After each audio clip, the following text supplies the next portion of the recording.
Hi, I'm Leo, and I'm here to talk about books and then edit it until I sound like I know what I'm talking about. I'd like to think that when I talk about a book on this channel, I'm being vaguely respectful to the authors. Sure, there's some good-natured ribbing about some of the content, but the fact that books exist is a good thing, and I'd like to think that the authors would get a kick out of these videos if they were around to watch them. Not today though. Today's book was written by an arsehole and edited by a shit. So if you happen to be the ghost of Francesco Maria Guazzo or the ghost of Montague Summers, please stop watching this video. It is about you, not to you. That is because today's book is the Compendium Maleficarum, a witch hunter's handbook published in 1608, translated into English in 1929. This is a nasty print-on-demand copy that I picked up and covered myself because it was quite ugly. You may be familiar with the more famous and much older Malleus Maleficarum, the grandfather of all of these witch-hunting handbooks. Both of these books are extremely ghastly. They were complicit in the death and torture of tens of thousands at the hands of the Catholic Church in the name of paranoia and misogyny. Don't worry though, because back in the year 2000, the Pope mentioned during a mass that the Church might have done some things it might need to forgive itself for, which is very nearly an apology. And these books are ghoulishly compelling. You've just got to know what fantasy land the people at the time were living in that justified the actions they took. And it really does read like a shit fantasy novel, because it turns out that 15th century peasant mobs looking for an excuse to burn the local old woman are very enthusiastic but not particularly nuanced storytellers. The more famous Malleus is mostly concerned with the legal aspect of witch hunting, what to say at their trials, how to hand them over to the secular justices, that sort of thing. The Compendium takes a much more encyclopedic view of things. It wants to know how magic works and why, and it cites examples for everything it gives, but more importantly, it has pictures. The Compendium Maleficarum was written by a seemingly unremarkable priest, Francesco Maria Guazzo, who was called in to do the exorcism of the Mad Duke of Jülich-Klevsburg, if I'm pronouncing that even vaguely correctly. After 5 months of ecclesiastical shouting, the Duke's mental health did not improve, so Francesco Maria Guazzo did the only sensible thing, which was to avoid the blame by blaming witches for the ongoing problems. He wrote the Compendium to back up these facts, and it remained in use for around 100 years until the Inquisition ground to a halt when they realised that sometimes people being tortured lie to stop you torturing them. Someone really needs to tell the USA about this. Anyway, it remained untranslated and in Latin until Montague Summers came along in the early 20th century. Born in 1880, Montague Summers achieved a 4th class degree from Oxford, a grade that it is no longer possible to stoop as low as. He tried to get into the Church of England but never got promoted above deacon, probably because he wrote a great deal on the subject of pederasty. As the Church of England wasn't going to promote him to priesthood, he instead decided to become a Catholic and decided he was now a priest. The Church got no say in this decision of his. He adopted the pen name of Reverend Alphonsus Joseph Mary Augustus Montague Summers, and he believed that witches, vampires, werewolves and demons posed an existential threat to the world, so he published the first English copies of the Malleus and Compendium with the hope of kick-starting the Inquisition to get the ball rolling again. What an absolute tosser. Let's see what these two thought was so important it had to be preserved for all time. Let's get to the book. And so, skipping past the title page, we come to a letter where Francesco giveth greeting to a cardinal and asks him to be the patron of this work. He admits, and although it may provoke the idle jests of the censorious, for what is more difficult than to satisfy every palate? Yet I conceive that it will be of some avail to those who would escape the mortal venom of sorcerers. When I had then determined to print it, I began to look for a patron under whose auspices it might be more securely brought to the light. Then, O most illustrious and most reverend protector, whom no one has excelled in genius, gifts of mind and body and countless graces, did you stand out in my mind as one who has given a public proof that your most eminent courage is joined to a like degree of learning, a patron whom far from despising a humble writer would rather extend to him your greatest favour and more than ordinary kindness. Seeing as this doesn't specify what makes the cardinal great, it's just a generic sense of greatness, I assume he sent cover letters with this exact wording to a lot of different people. We all know how job applications work. Skipping past the preface, the introduction, and the foreword, I think the publisher is quite glad that a 4th person didn't chip into making this, because then they'd have run out of synonyms. And we come to Book 1, Chapter 1, The Nature and Extent of the Force of Imagination, which is a peculiar one to start this book with, because right out of the gate it admits that sometimes people just imagine stuff. But then by the end of page 3, it's entirely forgotten this concept, and goes on to believe every mention of magic, so long as it gives you an excuse to burn people.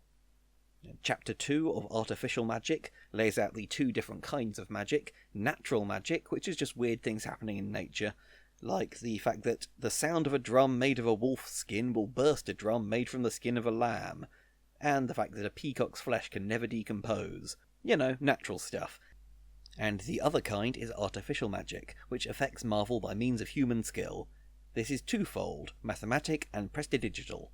Mathematical magic involves the principles of geometry, arithmetic, or astronomy, and examples of this are the setting to fire of ships at the siege of Syracuse by the means of mirrors. The other sort, which may be called prestidigital, is ludicrous and illusionary, and its effects are not such that they seem to be. To this sort belongs much of what is believed to be done by conjurers and rope walkers by means of feigned incantations, as well as the agility of their hands and feet. And he realised on reading this that despite having written a large book on the subject of magic, having done his research, he still believes that basic children's party magician tricks are actual real magic. And it must be noted that for every 10 tricks of prestidigital illusion, these men perform one of pure sleight of hand so as to foster the belief that there is no illusion or sorcery in anything that they do, but it is all done by skill and dexterity. For this prestidigital art was taught by the giant demons before the flood. I mean, look at the examples. A certain Virgin of Cologne was said to have performed in the presence of the nobles wonders which seemed to be due to magic art, for she was said to have torn up a napkin and suddenly pieced it all together before the eyes of all. She threw a glass vessel against the wall and broke it, and in a moment mended it again, and other like things she did. She escaped from the hands of the Inquisition with a sentence of excommunication. From the same source we hear of a conjurer in France named Troy Echelle, who, in the sight of all, and in the presence of Charles IX, called the Praiseworthy King, charmed from a certain nobleman standing at a distance from him the rings of his necklace so that they flew one by one into his hand, as it seemed, and yet the necklace was soon found to be whole and uninjured. This man was convicted of many actions which could not have been due to human art or skill or any natural cause, and confessed that they were all devil's work, although he had obstinately denied this before. Bloody hell. If the Inquisition gets that spooked over party tricks, they would have lost their shit if ever they saw balloon modelling. After a few more underwhelming examples, we come to Chapter 3, which discusses whether this magic can produce true effects, which begins, "Any man who maintained that all the effects of magic were true, or believed that they were all illusions, would rather be a radish than a man," which I assume is the sickest burn a 17th century monk could come up with. He talks about how the devil can do some stuff, but only because God lets him. It references the Bible story where Moses tries to impress the Pharaoh by turning his stick into a snake, but the Egyptian magicians turn all of their sticks into snakes as well, but Moses' stick snake eats all of their stick snakes because God makes the best snakes. Weird flex, but okay. And we come to Chapter 4, which proves that witches affect their marvels with the help of the devil, which explains how magic works, that some things are real and some things are not real, which is mostly a way of saying that we can't prove anything, but we can still torture you to death over it. In which he says, "The demon can effect the most rapid local movement of bodies, so that he can withdraw an object from sight, and substitute another so quickly that he deludes the understanding of the eyes of the onlookers, into a belief that the first object has been changed into a second." He gives a number of examples of ways this can work, most importantly. Secondly, when he affects the medium of our vision, such that an object seen through it seems different from what it is, as when salt is mixed with acid, and a linen cloth soaked with it. If that cloth be lighted at a candle, the faces of all those present will assume a ghastly appearance. Or if a candle be made from an ass's semen and wax be lighted, all those present appear to have asses' heads. You know, that last one, apart from the bit where you have to wank off a donkey, seems like it could be pretty good fun. I mean, at least more fun than scrolling endlessly through Netflix, not knowing what you're going to do. If all you've got is a donkey cum candle, then donkey heads is what you're going to have. And we have a story here that's begging for a film adaptation. In the time of Sigismund I, King of Poland, Jacob Melstinch, the mayor of the town of Breznium, was induced by some lightness of the mind to take upon himself the authority and name of Christ. He chose Peter Zarkowski of Krakow and 11 other robbers like him, and gave each of them the names of the apostles, but himself he called Jesus Christ. They visited the towns doing miracles after the manner of conjurers. They spawned other rogues and robbers to feign death and raise them to life. They planted fish in muddy marshes where they could not naturally be, and then in the name of Christ caught them in their hands. They hid loaves in ovens, and then in the name of their their Christ, they brought them out as if they had not been there before, to the great wonder of the simple vulgar people. At one time he came with his disciples to Zenstashoa, probably. I mean, this channel's called Books I Have Skimmed, not Words I Have Pronounced. A monastery famous for its picture of the Blessed Virgin Mary, and staying there for some days incited one of the number to behave as if he were possessed by the devil, and by means of this man they obtained food, for he went among the guest rooms and snatched meat from the kitchen, and threw it to his comrades, who blessed the meat with the cross and ate it. And when there was a great gathering of people before the holy image, these rogues led their possessed companion to the altar, wearing a twofold robe, within which he could secrete what was required. They put stones within his garment. As he was being led to the altar, he broke away from their hands, raging, and rushed upon the altar, which was covered with alms money, which he seized and thrust between his twofold garment. The monk who was at the altar broke off the divine office and fled, and the other monks ran up and undid the man's belt. The stones then fell to the ground, but the money remained between the folds of his garment. The monks thought that the money had been changed into stones by the devil, and tried exorcisms to restore it to its proper shape. But when the stones still remained, the exorcist angrily threw down the holy book, saying, "We have never had such a devil. Depart with him to all the devils." The rogues escaped with the real money to Silesia, where in a certain village they approached a noble matron who, in the absence of her husband, would not receive them. They asked her to give them at least a napkin or a piece of flax as alms, and she offered them a bundle of flax, upon which they said, "This we will take, and Christ will bless you, that your linen may increase more abundantly. Show us, if you have, another bundle."